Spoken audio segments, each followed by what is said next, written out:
مساء الخير عليكم وأهلا بيكم في بودكاست التمريناتي. معاكم محمد شاهين، حلقة جديدة ويلا بينا نبدأ. الخبرة. طبعا الزعيم عادل إمام بوظ لنا المعنى بتاع الكلمة دي في فيلم التجربة الدنماركية، بس حقكم عليا والله. أنا قصدي هنا المعنى الأصلي والطبيعي للكلمة، خبرة اللي هي بتكتسب لما نشتغل كتير دي. تمام. من زمان واحنا عايشين في دايرة مغلقة مفرغة، دايرين فيها على طول. انك لما تدور على شغل بيطلبوا منك خبرة، وعشان تكتسب خبرة لازم تشتغل.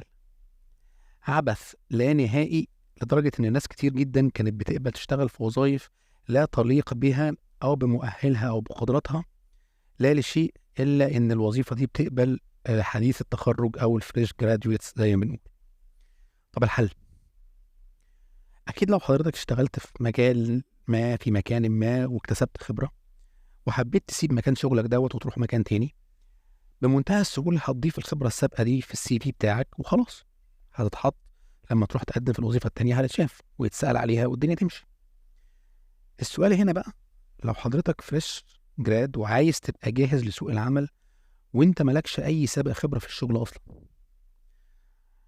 اول حاجة لازم اقولها لك انك تحمد ربنا انك مش من مواليد الثمانينات، لان الخبرة الوحيدة اللي حضرتك كان ممكن تحصل عليها كانت الشغل في الصيف، لو اهلك كانوا هيوافقوا انك تشتغل اصلا.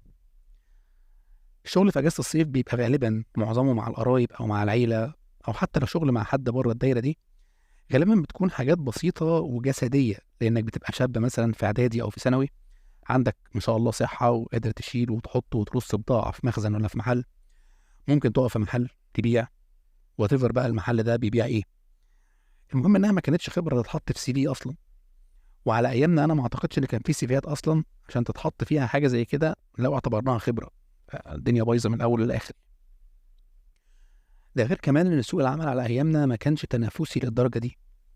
كانت الشركات عندها القدره تعين الفريش جراد، آه يعني قدره زي ما نقول ماديه وقدره زمنيه.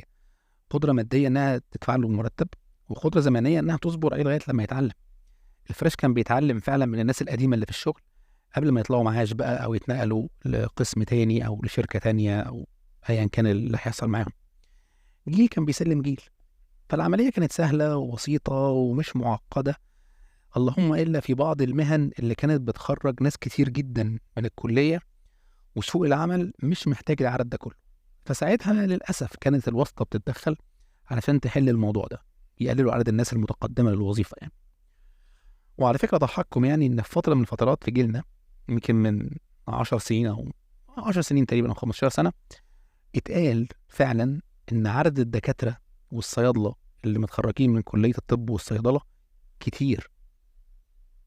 على ايامنا كان دفعه طب مثلا 1200 بني ادم يطلعوا دكاتره، بيقولوا عليهم كتير. ولازم بقى نبص ل... لاختيارات الكليات والمجموع المؤهل ليها ومش عارف ايه والكلام ده كله. طبعا لا تعليق دلوقتي على عدد الدكاتره سواء اللي في الكليه او اللي موجودين على ارض الواقع. طيب انت بقى كواحد فريش، او هتبقى فريش كمان سنه او اتنين، تحضر نفسك ازاي بقى للمعمعه دي، المعركه الطاحنه دي؟ تعال اقول لك على السر. في بودكاست سابق لينا اللي هو اسمه زتونة الشغل، قلنا فيه انك لازم تتميز عن القطيع. ما كل الناس بتعرف انجليزي وكمبيوتر دلوقتي. انتم كجيل كامل تقريبا اتربيتوا من الصغر في مدارس لغات، وتربيتوا على وجود الكمبيوتر كأمر مسلم بيه في البيت. انت قايم نايم بتحلم تشتغل عليه. فما ينفعش تيجي تقول لي انا بعرف انجليزي وكمبيوتر من الاخر كده، لك بسم الله ما شاء الله كده عليك الله اكبر، انت كده عندك الخبره بتاعت طفل في رابعه ابتدائي. ما هم كلهم بيعرفوا انجليزي وكمبيوتر. ان ما كانش اطفال في ابتدائي بيعرفوا يبرمجوا، اخدوا كورسات برمجه وشغالين بيها.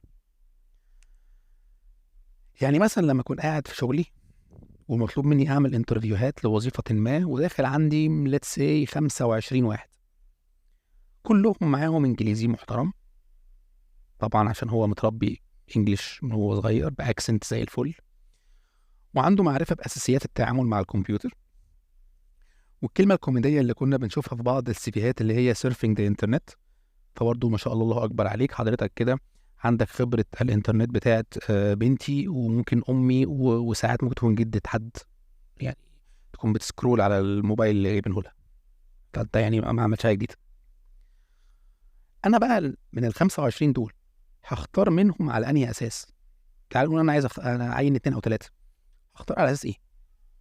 لازم اكيد اللي هختاره هيكون معاه حاجة زيادة عن كل اللي قاعدين قدامي، حاجة تميزه تخليه اعلى منهم بدرجة او درجتين 3. زي ايه؟ تعال اقول لك بقى. اولا، حاول تتعلم لغة غير منتشرة. يعني ايه؟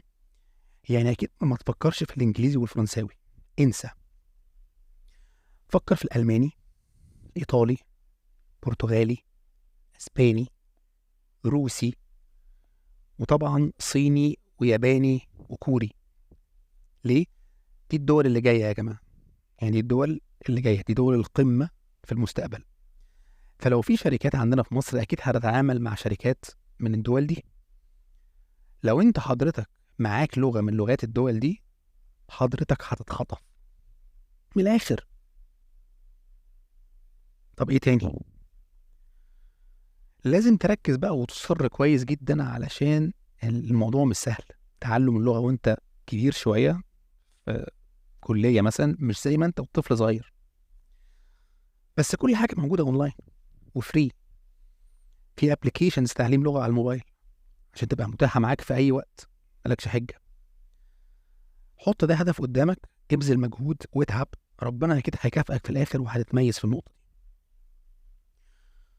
نفس الكلام اللي قلناه على اللغات ينطبق على لغات البرمجة، كورسات الذكاء الصناعي، السيفتي، برامج الرسم الهندسي وغيرها كتير. أنا مش بسرد لك إيه هي المجالات كلها، أنا بس بديك أمثلة.